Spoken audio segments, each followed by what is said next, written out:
بسم اللہ الرحمن الرحیم۔ اب ہم بلا کسی تاخیر کے استاد ادب دارالعلوم ندوۃ العلماء مولانا فرمان ندوی صاحب کو دعوت دیتے ہیں کہ وہ یوم جمہوریہ کی مناسبت سے خیال اظہار فرمائیں۔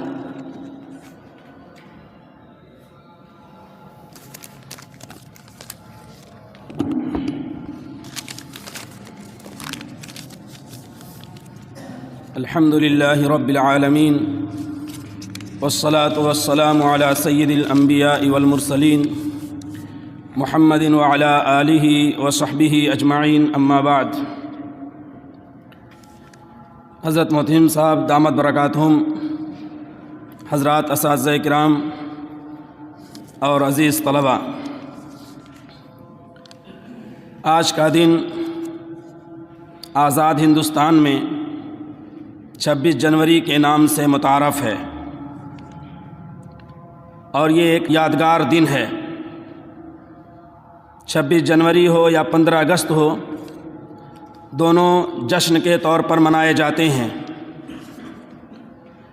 15 اگست کو تو ملک غیر ملکی سامراج سے آزاد ہوا، لیکن 26 جنوری کو اس ملک کو ایک نیا قانون ملا، نیا دستور ملا، نیا آئین ملا۔ اسی وجہ سے اس دستور کو یوم دستور کے طور پر، یوم آئین کے طور پر اور یوم قانون کے طور پر جانا جاتا ہے۔ آج کا یہ دن ریپبلک ڈے کے نام سے بھی متعارف ہے، مطلب یوم جمہوریہ۔ جمہوریہ کہتے ہیں عوام کی حکومت، عوام کے لیے اور عوام کے ذریعے۔ اس میں عوام کو بنیادی حیثیت حاصل ہوتی ہے، وہی حکمراں طبقے کا انتخاب کرتے ہیں اور انہی کے ذریعے سے حکومت بنتی ہے اور ثمرتی ہے۔ جمہوریت کے جو نمایاں عناصر بتائے جاتے ہیں، ان میں ایک عنصر تو یہ ہے کہ قانون ساز کونسل، جو قانون تشکیل دیتی ہے اور اس کے ذریعے سے ایک آئین وجود میں آتا ہے۔ دوسرا عنصر عدلیہ ہے، جہاں انصاف اور عدل کے ساتھ فیصلے کیے جاتے ہیں۔ اور تیسرا عنصر انتظامیہ ہے، جو ان قانونوں کو نافذ کرتی ہے اور ہر سطح پر عوام و خواص کے لیے اس کو عملی شکل دیتی ہے۔ چوتھا عنصر اس کا صحافت ہے، چاہے وہ الیکٹرانک میڈیا ہو یا پرنٹ میڈیا ہو، اس کے ذریعے جمہوریت کو روئے زمین پر دیکھا جا سکتا ہے اور اس کے فوائد کو اور اس کے منافع کو بڑھتا جا سکتا ہے۔ کسی بھی ملک کو چلانے کے لیے آئین کی ضرورت پڑتی ہے، اور آئین ملک کو انتشار و افتراق سے اور بدامنی سے محفوظ رکھتا ہے۔ چنانچہ ہندوستان کے آزاد ہونے کے بعد وہی غیر ملکی قانون چل رہا تھا، لیکن یہاں کے لوگوں نے سوچا اور فکر کی تو یہاں کا ایک قانون مرتب کیا گیا، اور وہ مرتب کرنے والے اسی ملک کے رہنے والے تھے۔ قیادت حاصل تھی ڈاکٹر بھیم راؤ امبیڈکر کو، لیکن ان کے ساتھ ہندو بھی شامل تھے اور مسلمان بھی شامل تھے۔ تاریخ کی کتابوں میں آیا ہے یا لکھا ہے کہ اس میں تقریباً 35 مسلمان ان کی کمیٹی میں تھے، جنہوں نے قانون سازی میں اور قانون کے بنانے میں غیر معمولی حصہ لیا۔ 2 کمیٹیاں تھیں، ایک کمیٹی وہ تھی جو 7 رکنی تھی، جس میں سعد اللہ نامی ایک مسلمان تھے، اور اس کے علاوہ جو بڑی کمیٹی تھی اس میں کئی مسلمان تھے جن کے نام سے ہم لوگوں کو واقف ہونا ضروری ہے۔ ان میں ایک نام تو مولانا حضرت موہانی کا تھا، دوسرا نام مولانا ابوالکلام آزاد کا تھا، تیسرا نام بیرسٹر آصف خان کا تھا، چوتھا نام عبدالغفار خان کا تھا، پانچواں نام عبدالرحیم چودھری کا تھا، اسی طرح سے چھٹا نام بیگم اعزاز رسول کا تھا۔ یہ وہ نمایاں نام ہیں مسلمانوں کے جو اس قانون کے بنانے میں شامل رہے۔ ہندوستان کی آئین اور اس کا جو قانون ہے وہ بہت طویل ہے. کہا جاتا ہے کہ دنیا کا سب سے طویل قانون اور سب سے طویل دستور یہ ہندوستان کا ہے. پہلے تو 395 اس میں دفعات تھیں، لیکن اب 404 اس کی دفعات ہیں، اور اس میں غیر معمولی امنڈمنٹ ہوئے ہیں، یعنی ترمیم ہوئی ہیں، تبدیلیاں ہوئی ہیں. 22 ابواب اس میں ذکر کیے گئے ہیں، اور 12 ضمیمیں بھی ہیں، اور 2 تتمے ہیں. اس طرح سے یہ قانون دنیا کا طویل ترین قانون شمار کیا جاتا ہے.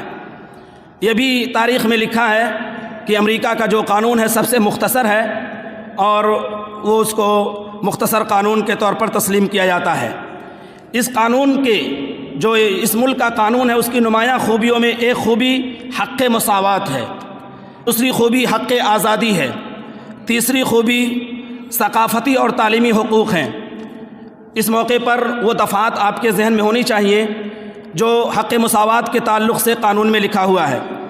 میں یہ بات ذکر کر رہا ہوں کہ دفعہ نمبر 14 اور 15 میں لکھا ہے، مملکت کسی شخص کو ملک کے اندر قانون کی نظر میں مساوات یا قوانین کے مساویانہ تحفظ سے محروم نہیں کرے گی. پھر میں پڑھتا ہوں، مملکت کسی شخص کو ملک کے اندر قانون کی نظر میں مساوات یا قوانین کے مساویانہ تحفظ سے محروم نہیں کرے گی. دفعہ نمبر 16 میں لکھا ہے جو حق مساوات سے متعلق ہے، تمام شہریوں کو مملکت کے کسی عہدے پر ملازمت یا تقرر سے متعلق مساوی موقع حاصل ہوگا. تمام شہریوں کو، چاہے ہندو ہو، مسلمان ہو، سکھ ہو، عیسائی ہو، ہر قسم کی ملازمت میں نمایاں حصہ حاصل ہوگا. یہ مساوات سے متعلق بات تھی. حق آزادی سے متعلق دیکھیے، دفعہ نمبر 19 سے لے کر 22 تک حق آزادی کو خاص طور پر اس میں ذکر کیا گیا ہے. مملکت کے تمام شہریوں کو حق حاصل ہوگا تقریر اور اظہار خیال کی آزادی کا، نمبر 1. نمبر 2، انجمنیں اور یونین قائم کرنے کا. نمبر 3، آزادانہ نقل و حرکت کا. نمبر 4، بھارت کے کسی بھی حصے میں بود و باش اختیار کرنے کا. نمبر 5، کسی پیشے کو اختیار کرنے اور کسی کام دھندے یا تجارت اور کاروبار چلانے کا. یہ ہے آزادی، گویا کہ آزادی کے حق ہے. اسی کے ساتھ دفعہ نمبر 35 میں لکھا ہے، تمام اشخاص کو آزادی ضمیر اور آزادی سے مذہب قبول کرنے اور اس کی پیروی کرنے کا مساوی حق حاصل ہے. گویا کہ اگر کوئی شخص مذہب تبدیل کرتا ہے، مذہب بدلتا ہے، تو اس پر کسی کو کوئی اعتراض نہیں ہو سکتا. تعلیمی حق اور ثقافتی حق.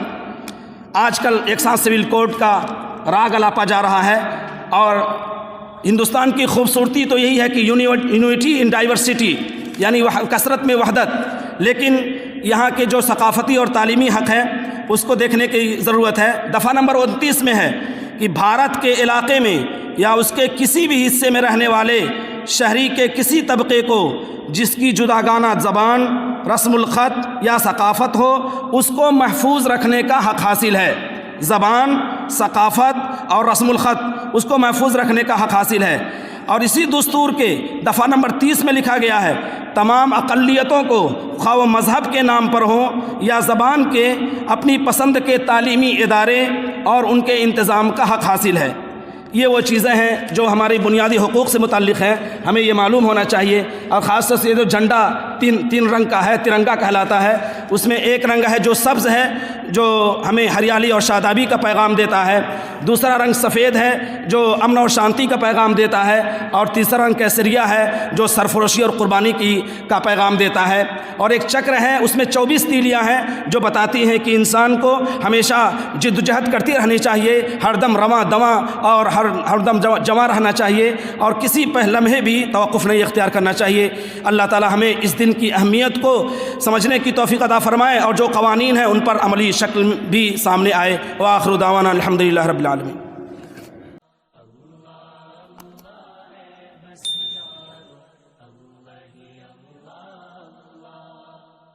وہ سب کا مالک ہے،